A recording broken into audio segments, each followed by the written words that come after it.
আল্লাহ পাক বলেন ওয়াল আসর, সময়ের কসম, যুগের শপথ, ইতিহাসের শপথ।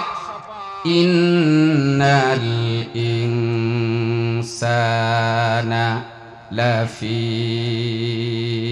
খুসর, নিশ্চয় সমস্ত মানব জাতি মানব মণ্ডলী ক্ষতিগ্রস্তের মধ্যে নিমজ্জিত। কে বলেছেন? আরো জোরে বলেন। আল্লাহ পাক বলেন সময়ের কসম, যুগের শপথ, ইতিহাসের শপথ, নিশ্চয় সমস্ত মানব জাতি মানব মণ্ডলী ক্ষতিগ্রস্তের মধ্যে নিমজ্জিত। তাহলে আপনি আমি দেখি প্রত্যেকটা দেশের দিকে তাকাই, প্রত্যেকটা দেশের প্রেসিডেন্ট থেকে নিয়ে ফুটপাতের মানুষ পর্যন্ত প্রত্যেকটা মানুষ অশান্তির মধ্যে বিরাজ করতেছে কিনা বলেন? আরো জোরে বলেন। অশান্তির মধ্যে আসেনি না নাই? খসারতের মধ্যে আসেনি না নাই? বিপদের মধ্যে আসেনি না নাই? 1500 বৎসর পূর্বে কোরআন নাজিল হয়েছে। আল্লাহ পাক বলেছেন ওয়াল আস, সময়ের কসম, নিশ্চয় সমস্ত মানব জাতি মানব মণ্ডলী ক্ষতিগ্রস্তের মধ্যে নিমজ্জিত। এই কথা সত্য না মিথ্যা? আরো জোরে কন। সত্য। সমস্ত মানব জাতি, আল ইনসানের ভিতরে কাফের, বেঈমান, মুশরিক। ইনসানের ভিতরে আছে সাদা কালো, লম্বা খাটো। সমস্ত মানব জাতির ভিতরে আসেনি না নাই? আরো জোরে কন, আসেনি না নাই? এই সমস্ত মানুষ, প্রত্যেকটা মানুষ মানব মণ্ডলী ক্ষতিগ্রস্তের মধ্যে নিমজ্জিত। সময়ের কসম কে বলছেন? কে বলেছেন? সেই আল্লাহ পাক আবার বলতেছে কেবলমাত্র তারা বিপদগ্রস্ত হতে পারে না, আল্লাহ পাক তাদেরকে পৃথক করে নিয়েছেন যে এরা বিপদগ্রস্ত হবে না, এরা ক্ষতিগ্রস্তর মধ্যে যেতে পারে না। কে বলেছেন? আল্লাহ পাক ইনসান বলে সবার কথা বলেছেন, ইল্লা বলে ডিভাইডেড করেছেন, ইল্লা বলে ইস্তেসনা করে দিয়েছেন। আল্লাহ পাক বলেন ইল্লাল্লাযীনা আমানু ওয়া আমিলুস সালিহাতি ওয়া তাওয়াসাউ বিল হাক্কি ওয়া তাওয়াসাউ বিস সাবর। এক নাম্বার হলো যারা আল্লাহর উপর আস্থা রাখবে, যারা আল্লাহ বিশ্বাস করবে, পরকাল বিশ্বাস করবে, নবী রাসূল বিশ্বাস করবে, কোরআন বিশ্বাস করবে, যারা ঈমানদার, যারা মুমিন, এরা বিপদ থেকে আমি আল্লাহ তাদেরকে বিপদ থেকে মুক্তি দিয়ে দিয়েছি। সুবহানাল্লাহ। আর জোরে বলেন সুবহানাল্লাহ। যারা ঈমান আনলো, ঈমানদার মুমিন যারা আল্লাহর উপর আস্থা রাখে, তারা বিপদ থেকে মুক্তি পেয়েছে। 2 নম্বর ওয়া আমিলুস সালিহাত, ঈমান আনার পরে সাথে সাথে নেক আমল করেছে। ঈমান আনার পরে বসে থাকে নাই, দায়িত্ব শেষ হয় নাই, নেক আমল করেছে। 3 নম্বর হলো ওয়া তাওয়াসাউ বিল হক, তাওয়াসি বিল হক, সৎ কাজের আদেশ দেয়, অসৎ কাজ থেকে ফিরিয়ে রাখে মানুষকে, মানব জাতিকে অন্যায় অনাচার থেকে বিরত রাখে। 4 নাম্বার হলো দিনের দাওয়াত দিতে যাইয়া, ওয়াজ মাহফিল করতে যাইয়া, তাফসীর মাহফিল করতে যাইয়া, মসজিদ মাদ্রাসা বানাতে গিয়ে অনেক বিপদগ্রস্ত, অনেক ঝড় তুফান সাইক্লোনের মোকাবেলা হতে হয়। কথা বলেন ঠিক কিনা? আরো জোরে বলেন ঠিক কিনা? দিনের দাওয়াত দিতে যাইয়া বিপদ আপদ মুসিবত সম্মুখীন হতে হয়। 4 নাম্বার হলো ওয়াতাওয়াসাউ বিস সাবর, যারা ধৈর্য ধারণ করবে, সবর অবলম্বন করবে। এই 4টা দল মানুষকে আল্লাহ পাক বিপদ থেকে মুক্তি দিয়ে দিয়েছে। আমার বন্ধুগণ, এবার আসুন, ব্যাখ্যা বিশ্লেষণের সময় নাই, তবে আসুন ওয়াল আস, সময়ের কসম কেন খাইলেন? সময়ের কসম কে খেয়েছেন? আরো জোরে কান। আল্লাহ পাক। কেন খাইলেন? এই সময়টা কেমন দেখেন, আমি আপনাদেরকে বলি, একটা প্রশ্নের জবাব দেন। সবচেয়ে মূল্যবান জিনিস মানুষের কোনটি বলুন তো? বলুন, সবচেয়ে মূল্যবান জিনিস মানুষের কাছে কোনটা? জি, সবচেয়ে মূল্যবান জিনিস মানুষের কাছে যেটা, এটা হলো সময়। এটা কি? আরো জোরে কোন কি? আর মানুষ সবচেয়ে বেশি যেটার অপচয় করে, যেটাকে নষ্ট করে, এটার নাম কি? সময়। কথা বলেন ঠিক না? কারণ এই সময়টাই মানুষের জীবনের চলা ফিরা, উঠা বসা, ব্যবসা বাণিজ্য যা কিছু আছে, খাওয়া দাওয়া, বিয়ে শাদী, ব্যবসা বাণিজ্য, এর ভিতরে না বাইরে? আমার কথা বুঝেন নাই মনে হয় আপনারা। তাহলে সময়ের ভিতরে না বাইরে? সময়ের ভিতরে। এই সময় মতো যদি আপনি আপনার জীবনকে কাজে লাগান, তাহলে আপনি সফল। আর এই সময়টা যদি আপনি নষ্ট করে দেন, তাহলে আপনি বিফল। কথা বলেন ঠিক কিনা? আমার কথা বুঝতে পেরেছেন? মানুষের মধ্যে সবচেয়ে মূল্যবান যেই জিনিসটা, এটা হলো সময়। এই সময় ভিতরেই মানুষের জীবন যাপন। সময়টা যদি কাজে লাগাতে পারে, সঠিক সময়, সঠিকভাবে সঠিক সিদ্ধান্ত নিতে পারে, তাহলে তার জীবন হবে সফল। আর না হয় তার জীবন হবে বিফল। কথা বলেন ঠিক কিনা? এটা দৃষ্টান্ত কেমনে দেই দেখেন। মুফাসসিরিন কেরাম একটা দৃষ্টান্ত দিয়েছেন। যেমন দেখেন, এই যে টেবিল আছে আমার সামনে, এটাকে আপনারা কি টেবিল বলেন? টি টেবিল। এটা কি বলেন?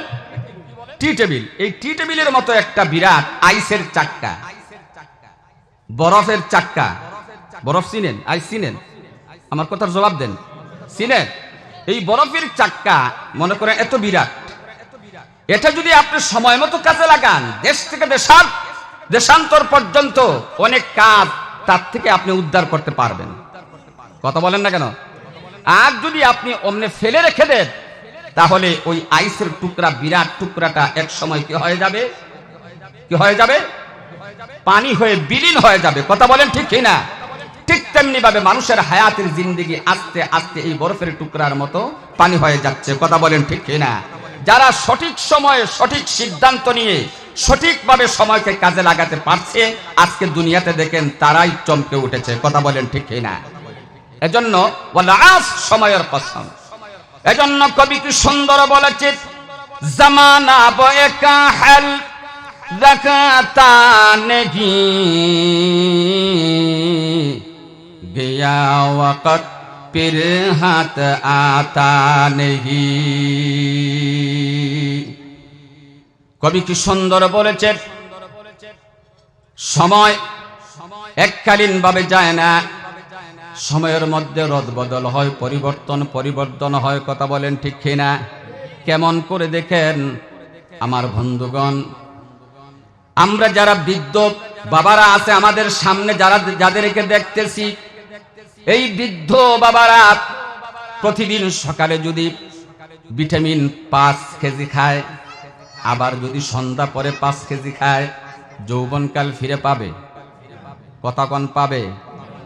যুবক ভাইরা শত চেষ্টা করেন, আপনার শিশুকাল, বাল্যকাল আপনি খুঁজে পাবেন না। শত চেষ্টা করার পরও আপনার সেই সময় আসবে না। কথা বলেন ঠিক না? যৌবনকাল আপনার আছে, এই যৌবনকাল আস্তে আস্তে গড়িয়ে গড়িয়ে আপনার বৃদ্ধকালের দিকে চলে যাচ্ছে। এখন যদি সময়ের ভিতরে যদি মূল্য না দেন, তাহলে আপনিও মূল্যবান হতে পারবেন না। কথা বলেন ঠিক না?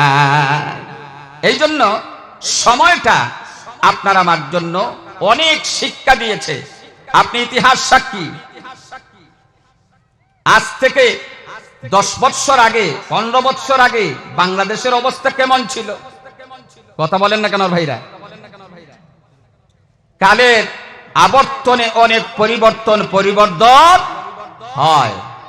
এজন্য আসুন, আল্লাহ পাক বলেছেন ওয়াল আস, সময়ের কসম, ইন্নাল ইনসানা লাফি খুসর, নিশ্চয় সমস্ত মানুষগুলা, মানব জাতি ক্ষতিগ্রস্তের মধ্যে নিমজ্জিত। ইল্লাল্লাযীনা আমানু, কেবলমাত্র তারা বিপদ থেকে মুক্তি পেয়েছে যারা ঈমান এনেছে।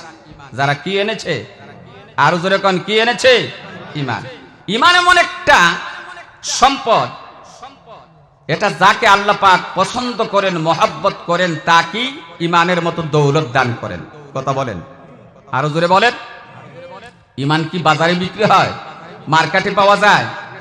তাহলে চেয়ারম্যান, মেম্বার, মন্ত্রী, এমপির চেম্বারে পাওয়া যায় না। ঈমান এটা আল্লাহ পাকের পক্ষ থেকে বিশেষ দান। সুবহানাল্লাহ বলেন। আমরা দরখাস্ত করি নাই, অ্যাপ্লিকেশন আল্লাহর দরবারে করি নাই, কিন্তু আল্লাহ পাক মেহেরবানি করে আপনাকে আমাকে ঈমানের মতো দৌলত দান করেছেন। সুবহানাল্লাহ বলেন। আমার ভাইরা, ইল্লা বলে ইস্তেসনা করেছেন, যারা ঈমান আনলো বিপদ থেকে মুক্তি পেয়ে গেল। তাহলে আবার ওয়া আমিলুস সালিহাত কেন বললেন? আমার কথা বুঝতে পেরেছেন? ইল্লাল্লাযীনা আমানু, ইল্লা বলে ইস্তেসনা করে বলছেন যারা ঈমান আনছে তারা বিপদ থেকে মুক্তি পেয়ে গেছে। তাহলে আবার ওয়া আমিলুস সালিহাত, নেক আমলের প্রয়োজন কি? বন্ধুগণ আমার, কোরআনকে যদি প্রশ্ন করা হয়, রে কোরআন, ঈমান যদি আনা হয়, আল্লাহর উপরে যদি আস্থা আনা হয়, আল্লাহকে বিশ্বাস করা হয়, তাহলে তাদের কি কোনো লাভ আছে? তাদের জীবনের কি কোনো সফলতা আছে? কোরআন সুন্দর করে জবাব দিচ্ছে, কাদ আফলাহাল মুমিনুন।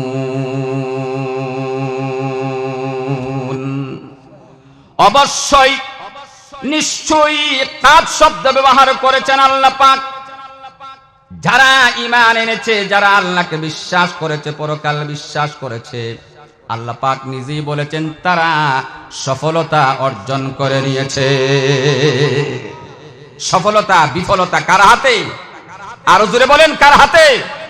এবার আসুন, সফলতা যখন হয়ে গেল, বুখারী শরীফের হাদিস, মান ক্বালা লা ইলাহা ইল্লাল্লাহ ফাদাখালাল জান্নাহ, কলিমা পড়লে জান্নাতে দাখিল হয়ে গেছে। তাহলে আবার নেক আমলের প্রয়োজন কি? আমার কথা বুঝতেছেন? এখানে এই সূরা তাফসীর বিষয় বুঝতে হলে তিনটা প্রশ্ন আপনাদের আগে বুঝতে হবে, এরপরে ব্যাখ্যা বিশ্লেষণ আপনাদের বুঝে আসবে। যেমন দেখেন, দাখালা মাজির সেগা, আলিম ওলামারা আছেন, জিজ্ঞেস করেন যে কলিমা পড়ে নিয়েছে, সে জান্নাতে দাখিল হয়ে গেছে। এর জোরে কন্যা সুবহানাল্লাহ। তাহলে আবার নেক আমলের প্রয়োজন কি? এক নাম্বার, ঈমান আনলে যখন সফলতা পেয়ে গেল, সফলতা অর্জন হয়ে গেল, জান্নাতে চলে গেল, তাহলে ওয়া আমিলুস সালিহাত, নেক আমলের প্রয়োজন কি? এক নাম্বার প্রশ্ন। দুই নাম্বার প্রশ্ন হলো যে কোন মানুষ নেক আমল দ্বারা জান্নাতে যেতে পারবে না যতক্ষণ পর্যন্ত আল্লাহর রহমত না হবে, সুতরাং নেক আমল করে লাভ কি? কথা পরিষ্কার হয়েছে? কোন মানুষ কি নেক আমলের মাধ্যমে, তার বুজুর্গির মাধ্যমে, ইলমের মাধ্যমে জান্নাতে যেতে পারবে? কথা বলেন, পারবে? আল্লাহর রহমত ছাড়া জান্নাতে যেতে পারবে না। তাহলে আবার নেক আমল করে লাভ কি? তিন নাম্বার প্রশ্ন হলো, হুজুর মানলাম, আমাদের তকদিরে যেটা আছে এটাই হবে। তকদিরে যদি লেখা থাকে জান্নাতে যাওয়ার, জান্নাতে যাব। তকদিরে যদি লেখা থাকে জাহান্নামে যাওয়ার, জাহান্নামে যাব। সুতরাং নেক আমল করে লাভ কি? আমাদের তো তকদিরের ভালো মন্দের উপর ঈমান আছে, আসেনি না নাই? কথা বলেন, আসেনি না নাই? আপনি আমি ছোটবেলা পড়েছি, আমানতু বিল্লাহি ওয়া মালাইকাতিহি ওয়া কুতুবিহি ওয়া রুসুলিহি ওয়াল ইয়াউমিল আখিরি ওয়াল কদরি খাইরিহি ওয়া শাররিহি মিনাল্লাহি তাআলা ওয়াল বা'সি বাদাল মউত। তে তাকদীরের ভালো মন্দের উপর আপনার আমার বিশ্বাস আছে। তাকদীরে যদি লেখা থাকে জান্নাতে যাওয়ার, জান্নাতে যাব। তাকদীরে যদি লেখা থাকে জাহান্নামে যাওয়ার, জাহান্নামে যাব। সুতরাং নেক আমল করে লাভ কি? ওয়াজ মাহফিল করে লাভ কি? তাফসীর মাহফিল করে লাভ কি? মসজিদ মাদ্রাসা করে লাভ কি? তাহলে তো এটা লাগবে না। আমরা যদি তাকদীরে যেটা আছে এটাই হবে, এত ওয়াজের দরকার নাই। কথা বলেন ঠিক কিনা? আসুন এই তিনটা প্রশ্নের জবাব আপনাদের দিয়ে দেই সংক্ষেপে, সময় যেহেতু কম। দেখেন, কলিমা পড়লে জান্নাতে যাবে, সন্দেহ নাই। এই কথার ভিতরে কোন রকমের কোন সন্দেহ আছে? কথা বলেন না কেন? আছে নাই? আমার কথা বুঝতেছেন নি আপনারা? রাসূল বলেছেন, আল্লাহ বলেছেন। তাহলে আবার নেক আমলের প্রয়োজন কি? আচ্ছা আপনারা বলেন, ঈমান আনলে জান্নাতে যাবে, কলিমা পড়লে জান্নাতে যাবে, এটা আল্লাহর কথা, রাসূলের কথা। কথা বলেন, এর মধ্যে কোনো সন্দেহ নাই। তাহলে ঈমানের হক আসেনি না নাই? ঈমানের দাবি আসেনি না নাই? এটা আপনাদেরকে বোঝানোর জন্য বলছি। আপনাদের এই এলাকার নাম মনে করেন ছোট দেশ নাকি? আপনাদের ছোট দেশ একটা যুবককে শাদী করাইছেন বড় দেশে। ছোট দেশে বড় দেশ তো পাশে আছে নাকি? তো বড় দেশে আপনারা বিয়ে করাইছেন, বিয়ে করানোর সময় আপনাদের এলাকার যে যুবক, এই যুবকের নাম মনে করেন কি দিব, সুকুম্বুদাই নাম, সুকুম্বুদাই আছে, সুকুম্বুদাই নাম আছে। আল্লাহ হেফাজত করুক, বুঝানোর জন্য বলছি, কেউ রাগ করবেন না। সুকুম্বুদাই নাম আছে নাই, বুঝানোর জন্য বলছি। এর শাদী করাইছেন বড় দেশে একটা মেয়েকে, মেয়ের নাম মনে করেন হাসিনা খাতুন। নাম কি? হাসিনা মানে সুন্দরী। সবাই সুন্দরী বিয়ে করতে চায়, যে অন্ধ চোখে দেখে না তাকেও যদি জিজ্ঞেস করেন কেমন বিয়ে করতে চাস, কয় চাঁদের মতো সুন্দরী। কথা বলেন না কেন? অথচ সে চৌকে দেখে না। তো বিয়ে করাইছেন হাসিনা খাতুনকে। এখন যুবককে বিয়ে দেওয়ার সময় বলা হয় অমুকের মেয়ে অমুককে তোমার কাছে বিয়ে দিলাম, তুমি জাউজিয়াতে কবুল কিনা। তখন এই সুকুম্বুদাই কি বলে? আমার কথা বুঝেন নাই মনে হয়। কি বলে? আপনারাও বলেন না? আপনারা না বললে ওজন করছেন, বলেন না। কি বলতে হয়? কবুল। তো কবুল বলার সাথে সাথে ওই হাসিনা খাতুনের খরচাদি দেওয়া, তাকে পর্দা পর্শিদায় রাখা, তার তেল সাবান কাপড় সুপড় দেওয়া এই যুবকের উপর কি হয়ে গেছে? আরো জোরে কোন কি হয়েছে? ফরজ হয়ে গেছে। কথা বলেন ঠিক কিনা? কিছুদিন যাওয়ার পরে হাসিনা খাতুন তার বাড়িতে গিয়া তার মা বাবাকে বলছে, মা বাবা আমারে কোথায় বিয়ে দিলেন? আমার জামাই সুকুম্বুদাই আমার খোঁজ খবর রাখে না, তেল সাবান কাপড় চোপড় কিছু দেয় না, একটু দেখে দেন। ওই এলাকার কয়েকজন কন্যার বাবা আপনাদের এলাকায় এসে গণ্যমান্য মুরব্বীদের কাছে নালিশ দায়ের করেছেন, চেয়ারম্যান সাহেবের কাছে নালিশ দায়ের করেছেন যে চেয়ারম্যান সাহেব, আপনাদের এলাকার ওই সুকুম্বুদাইয়ের কাছে মেয়ে বিয়ে দিয়েছিলাম, কিন্তু আমার মেয়ের খোঁজ খবর রাখে না, তেল সাবান কাপড় চোপড় কিছু দেয় না, চিকিৎসা করে না। চেয়ারম্যান সাহেব মনে করেন ডেকে আনলেন সুকুম্বুদাই। এই সুকুম্বুদাই এদিকে। আর সুকুম্বুদাই জিজ্ঞেস করলেন, কি রে হাসিনা খাতুন তোর কি লাগে? সুকুম্বুদাই কয় আমার ম্যাডাম। চেয়ারম্যান সাহেব রেগে যাইয়া বলেন, বেয়াদব, ভালো করে বল তোর কি লাগে? কয় আমার ওয়াইফ। বাঙালি কুত্তা বিলাতি ডাক। কথা বলেন ঠিক কিনা? তাহলে বুঝা গেল মতলবের চাচা। আবার রেগে যাইয়া চেয়ারম্যান সাহেব বললেন, বেয়াদব, ভালো করে বল হাসিনা খাতুন তোর কি লাগে? কয় আমার স্ত্রী। চেয়ারম্যান সাহেব বলেন, তোর স্ত্রী নাকি? কয় আমার স্ত্রী না হইলে আপনার স্ত্রী নেই, আমারই তো স্ত্রী। তো তোর যদি স্ত্রী হয় তাহলে তার তেল সাবান কাপড় সুপড় এগুলা দেশ না কেন? কারণ কি? কয় স্যার বেয়াদবি মাফ করবে, যেই দিন আমাকে বলা হয়েছিল আমি কবুল করছি কিনা, সেই দিন আমি বলেছি হ্যাঁ কবুল করেছি, কিন্তু তেল দিব, সাবান দিব, কাপড় চোপড় দিব, এগুলা তো বলি নাই। আচ্ছা বলেন তো কিল একটাও মাটি পড়বো? কথা বলেন না কেন? সুকুম্বুদাইয়ের বিরুদ্ধে সুকুম্বুদাই বিয়া কয়দিন ধরে শিখছ? আলু ভর্তা বানানো হবে। কথা বলেন ঠিক কিনা? আরো জোরে বলেন ঠিক কিনা? এই কবুলের ভিতরে তেল সাবান কাপড় সুপড় আসেনি, snow powder 3 piece 5 piece 6 piece আসেনি না নাই? আরো জোরে কোন আসেনি না নাই? আমার ভাইয়েরা ঠিক তেমনি ভাবে ইমানদার, তুমি ইমানের চোখ কলিমা পড়েছ, এখন যদি বলো নামাজ প্রয়োজন নাই, নামাজের কি প্রয়োজন, ওয়াজ নসিহতের কি প্রয়োজন, দাওয়াতে তাবলীগের কি প্রয়োজন, এত ওয়াজ নসিহত করে লাভ নাই। আমার বন্ধুগণ, আপনি ইমানদার দাবি করেন, সুদ খান ঘুষ খান, তাহলে আপনার ইমানের কি অবস্থা হবে আপনি জানেন? ওই সুকুম্বুদাই বিয়ের যে অবস্থা হয়েছে, আপনি ইমানদারের সেই অবস্থা হয়ে যাবে। কথা বলেন ঠিক কিনা? এজন্য আল্লাহ পাক বলেন, ইল্লাল্লাযীনা আমানু ওয়া আমিলুস সালিহাত। ঈমান আনার পরে নেক আমলের দরকার আসেনি না নাই? আরো জোরে কোন আসেনি না নাই? ঈমানের দাবি কি? ঈমানের চাহিদা কি? ঈমান কি চায় সেটা আমার পূরণ করতে হবে, তারপরে আমি ঈমানদার। কথা বলেন ঠিক কিনা? আমার কথা বুঝে আসছে? 2 নম্বর প্রশ্নের জবাব দেই যে হুজুর, কোন মানুষ নেক আমলের মাধ্যমে জান্নাতে যেতে পারবে না যতক্ষণ পর্যন্ত আল্লাহর রহমত না হবে। এই প্রশ্ন থেকেই বোঝা যায় তাহলে রহমত পাওয়ার সেই যোগ্যতা হাসিল করতে হবে। কথা বলেন না কেন? বন্ধুগণ আমার, হযরত মুহাম্মদুর রাসূলুল্লাহ সাল্লাল্লাহু আলাইহি ওয়াসাল্লাম, আপনার নবী, আমার নবী, বিশ্ব নবী হযরত আয়েশাকে বলতেছেন, এ আয়েশা শোনো, কিয়ামতের দিন কোন মানুষ আল্লাহর রহমত ছাড়া জান্নাতে যেতে পারবে না। হযরতে আয়েশা বললেন, ইয়া রাসূলুল্লাহ, আপনিও কি আল্লাহর রহমত ছাড়া জান্নাতে যেতে পারবেন না? আল্লাহর নবী বললেন, হুমায়রা শোনো, হাত কিয়ামতের দিন আল্লাহর রহমত ছাড়া আমি মুহাম্মদ একটা কদম জান্নাতের দিকে অগ্রসর হওয়ার কোনো ক্ষমতা রাখি না।